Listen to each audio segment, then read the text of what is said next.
అందరికీ నమస్కారం.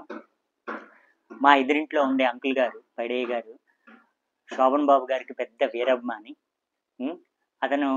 అతనికి ఇష్టమైన టాప్ 10 సినిమాలు మీతో పంచుకోవాలనుకుంటున్నారు. దయచేసి వీడియో లాస్ట్ వరకు ఓపికగా చూడండి. సినిమా ప్రేక్షకులందరికీ నా హృదయపూర్వక నమస్కారాలండి. నేను బొంగా పైడయ్యని, నవరత్న కాలనీ, శ్రీకాకుళమేనండి. నాకు సినిమాలో ఇష్టమైన వాళ్ళందరిలో కూడా శోభన్ బాబు అంటే చాలా నాకు ఇష్టము. ఆయన చేసిన సినిమాల్లో ఒక 10 సినిమాలతో మీతో షేర్ చేసుకోవాలని ఉంది. నెంబర్ 1 జీవన జ్యోతి. ఈ సినిమా భార్యాభర్తల మధ్య బాంధవ్యము, అన్యోన్యత, తర్వాత స్నేహభావము అన్నీ కూడా ఈ సినిమాలో లోతుగా చూపించినటువంటి సినిమా. ఈ సినిమా శోభన్ బాబు గారి జీవితంలో ఒక మచ్చు తునక. నెంబర్ 2 కార్తీక దీపం. ఈ సినిమా తెలుగువారి హృదయాలలో ఎప్పటికీ వెలిగే దీపం. ఈ సినిమా ఒక తండ్రిగా, ఒక భర్తగా శోభన్ బాబు గారు నటించినటువంటి తీరు అద్భుతమైనది. కాబట్టి ఇంతవరకు చూడనటువంటి వారు ఉంటే మరో ఒకసారి మీరు ఈ సినిమాను చూడవలసిందిగా కోరుతున్నాం. నెంబర్ 3 చెల్లెలి కాపురం. ఈ సినిమా సోదర సోదరీమణులకు ఉన్నటువంటి బంధాన్ని చూపించేటువంటి మహోత్తరమైన చిత్రం. ఈ చిత్రం చూసిన తర్వాత అన్నా చెల్లెలు ఎలా ఉండాలి, ఎలా వారికి అభిమానులు చూడాలనేటువంటిది చూపించినటువంటి చిత్రం.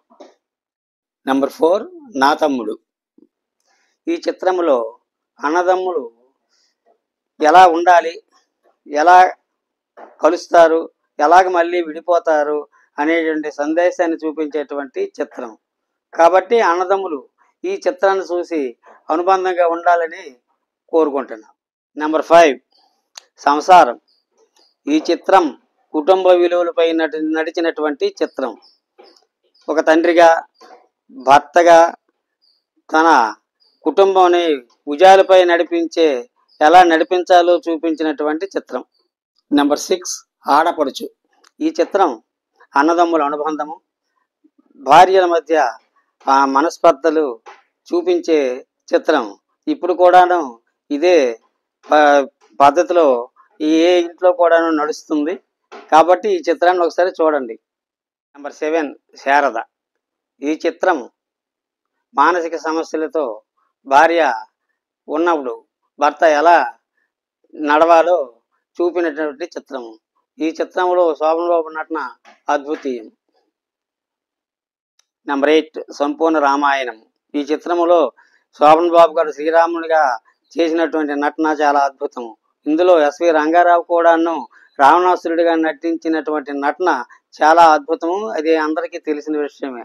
కాబట్టి ఈ మూవీని మరొకసారి చూడవలసిందిగా కోరుతున్నాను. నెంబర్ 9 నిండు మనిషి. ఈ చిత్రం శోభన్ బాబు గారి కెరియర్లో వచ్చినటువంటి చిత్రము అమోఘమైనటువంటిది.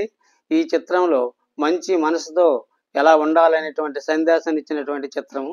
కాబట్టి అందరూ ఒకసారి చూడవలసిందిగా కోరుతున్నాం. లాస్ట్ అండ్ ఫైనల్ 10 కళ్యాణ మండపం.